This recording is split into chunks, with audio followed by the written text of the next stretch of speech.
from this it follows that the multitude of the objects of the will is not opposed to the unity and simplicity of the divine substance. For acts are distinguished according to their objects.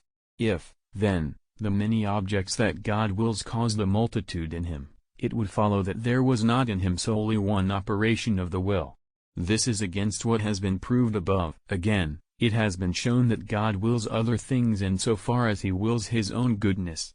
Hence, other things are to his will in the manner in which they are comprehended by his goodness.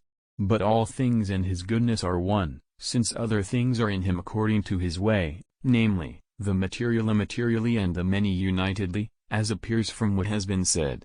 It remains, then, that the multitude of the objects of the will does not multiply the divine substance. Moreover, the divine intellect and will are of an equal simplicity, for both are the divine substance, as has been proved. But the multitude of intellectual objects does not cause a multitude in the divine essence, nor a composition in the divine intellect.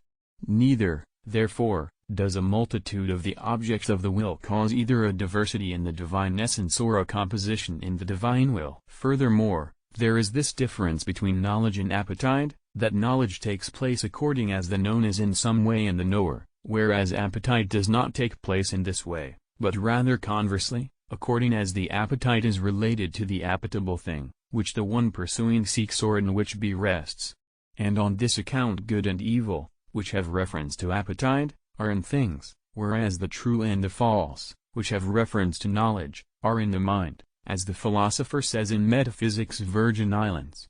Now, that something be related to many is not opposed to its simplicity, since unity itself is the principle of numerical multitude.